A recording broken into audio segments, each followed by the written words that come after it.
parce que j'aime bien mêler les histoires, les thèmes un petit peu. Il parle notamment de ces cold cases qui obsèdent les flics, qui parfois pourrissent leur carrière.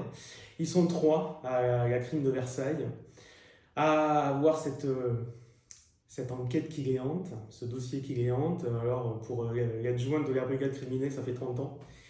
Mais qui est ce canard sans visage? Qui est cette jeune femme morte dans la forêt de Fontainebleau? Pour un chef de groupe, mais qui a arraché le cœur à cette femme? Et puis, il y a aussi un autre chef de groupe qui a l'esprit obstrué par ce crime barbare également, qui a coupé les oreilles d'une jeune fille qui avait passé un concours de Miss, etc. Donc voilà, il y a ça qui relie les enquêteurs, il y a ces histoires qui se relient, et bien sûr, comme le titre l'indique, on va parler d'ADN, un petit peu sous l'angle scientifique, et sans trop dévoiler de choses, la quête des origines, voilà. Ça part de la disparition de la femme d'un des deux chefs de groupe de Versailles. Pour la retrouver, il va devoir résoudre le cold case de l'autre chef de groupe, et en plus, les deux ne s'entendent pas. Je vous laisse lire la suite.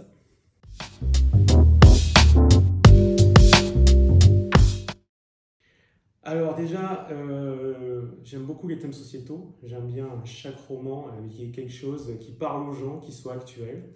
Il y a eu notamment les violences faites aux femmes, la drogue, les sans-abri, etc. dans des livres précédents.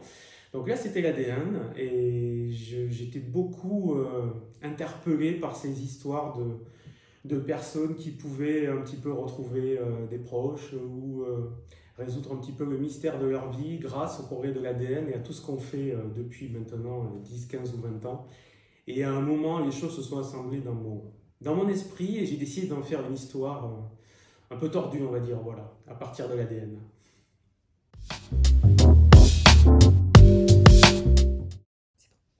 Je vais vous lire le tout début du livre, quelques lignes du prologue, en espérant que vous aurez envie de découvrir la suite. Novembre 2020. Une douleur fulgurante transperça son t-shirt et trancha le doux coton de ses rêves. Un cratère de souffrance se forma aussitôt sur son buste, d'où jaillit, tel de la lave, du sang chaud englué sur ses mains tremblantes. La pointe du couteau venait de provoquer un triple déchirement, t-shirt lacéré, poitrine cisaillée, sommeil dépecé. Malgré la violence du choc, Lucie s'efforça de garder son calme et de réunir les débris de sa lucidité. Son agresseur avait forcément coupé le courant et paralysé le détecteur de mouvement susceptible de dénoncer son intrusion dans la chambre. Tenter d'atteindre l'interrupteur pour dissoudre l'obscurité pugnace était donc vain. Elle décida de parcourir le chevet du bout de ses doigts secoués par la peur, mais ne trouva pas son smartphone. Ce détraqué devait se tenir tout près, statue de chair enrobée d'une froideur d'acier. Elle ne l'entendait même pas respirer, alors que le silence claquait des dents. Voulait-il jouer avec elle selon le mode d'emploi le plus pervers de la mort, en l'entraînant sur un interminable chemin de torture? Alors, mes inspirations, comme souvent, elles sont dans les journaux, les articles de presse, puisque je traite de thèmes sociétaux, donc forcément, il y a beaucoup de matière. J'aime beaucoup ce sont des romans, mais j'aime pas que ça soit délirant. J'aime beaucoup m'appuyer sur des faits précis et sur des histoires qui pourraient, même si évidemment on est parfois un peu dans l'exagération, mais qui pourraient arriver dans la réalité. Donc voilà, les faits divers, ce qui est arrivé aux gens m'inspire beaucoup. Après, il y a très peu de documentation là-dessus, donc ça a été après des discussions, etc. Notamment, j'ai un très grand généticien qui m'a appris beaucoup de choses. Parfois même, je ne comprenais pas tout, mais j'ai réussi à restituer l'essentiel. Donc voilà.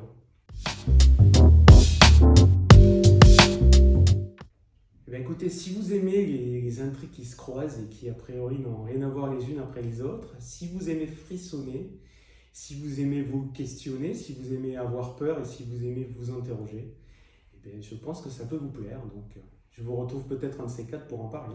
À bientôt.